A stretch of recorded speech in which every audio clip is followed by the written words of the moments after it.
વિરોધમાં છીએ એટલે આ ઝંડા ગાઢો નહીં, રૂપાલાની ટિકિટ પાછી નથી ખેંચીને એટલે ક્ષત્રિયો અત્યારે ભાજપની વિરોધમાં છે. અને તમે લોકો આ જે ધંધો કરી રહ્યા છો હાલ ને હાલ બંધ કરો ભાઈ. અત્યારે પ્રિયંકા ગાંધીજી ગયા, હજી તો અડધો કલાક થયો ને અત્યારે ઝંડા કઢાય? હજી ચૂંટણી પૂરી થઈ ગઈ છે, કેમ ઝંડા કાઢવામાં આવે છે? કોઈ બોલવા વાળું નથી એટલે ને.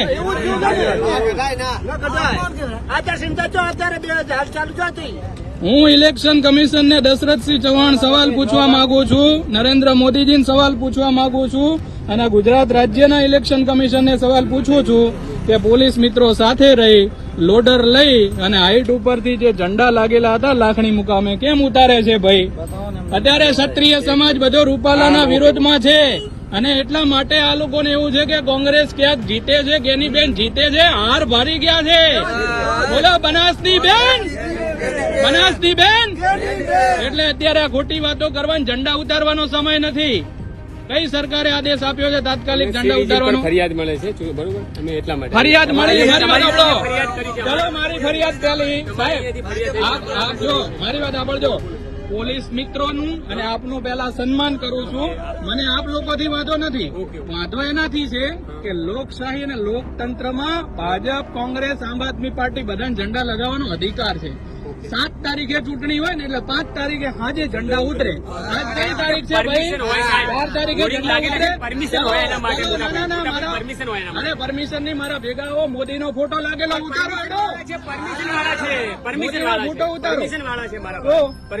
અને આની પરમિશન ના હોય, પરમિશન વાળા જ હોય. કેમ ભાઈ? આ કોના બાપની સરકાર છે? એટલે અહીંયા છે ની પરમિશન. આ ઝંડા તમારે પાછા લગાવવા પડશે.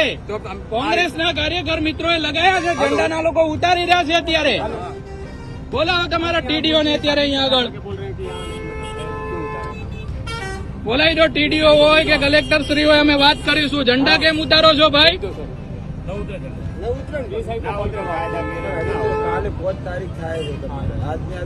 તમારે ઝંડા ઉતારવા હોય તો તમે અમને લેખિતમાં. કાલના હેરાન કરે છે, 3 વાર લોટ લઈને આયા. કાલે પાછા મળ્યા, કાલ સોજી પાછા મળ્યા, બપોરે કાલે તો પ્રિયંકા આવી જ નથી. પ્રિયંકા તો હાર ભરેલી ભાજપ સરકાર દમન કરે છે, અમુક વ્યક્તિ પોલીસના મિત્રોને આગળ લાવે છે. પોલીસ મિત્રોનું આ કામ નથી ઝંડા ઉતારવાનું. વ્યક્તિના ઈશારે જ ગુમ થાય છે.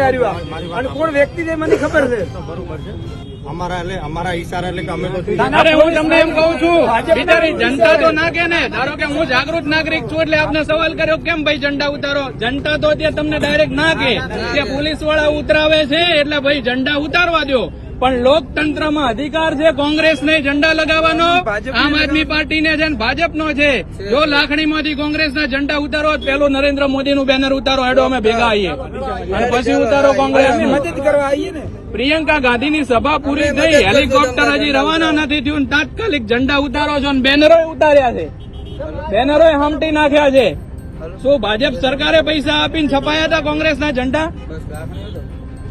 બોલાવો ટીડીઓ ને, કલેક્ટર ને, બધાને. આ લોકોને કોઈ કહેવા વાળું નથી. હજી તો મિત્રો બધાને કહું, 7 તારીખે ચૂંટણીમાં દમન કરશે, પણ વોટ કરતા પહેલા તમારું ધ્યાન રાખજો કે આવું દમન આપણે સહન નહીં કરીએ. કેમ ભાઈ? ઝંડા કોંગ્રેસના સંનિષ્ઠ કાર્યકર મિત્રોએ કેટલી મહેનતથી લગાયા હશે. હમણાં બીજેપી નો ઝંડો કોઈ ઉતારશે, ઉતારવા દેશો તમે? હાલો ઉતારો કોંગ્રેસના કાર્યકરો ઝંડો. હમણાં એ જ પોલીસ વાળા દંડા લઈને પાછળ પડશે. અને જેમ કોંગ્રેસના ઝંડા ઉતારો.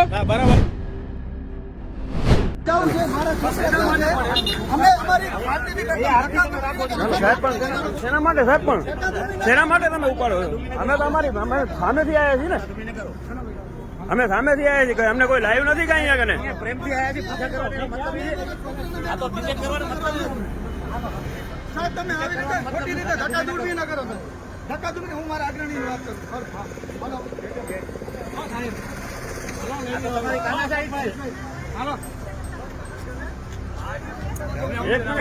શેના માટે વિડીયો ન ઉતારો? તમે વિડીયો ઉતારો નહીં, શેના માટે ના પાડી શકો? પણ શેના માટે સાહેબ? અમે તો સામેથી આવ્યા છીએ. તો તમે એમ ધક્કા દઈને એવી રીતે કેમ લઈ જાઓ અમને?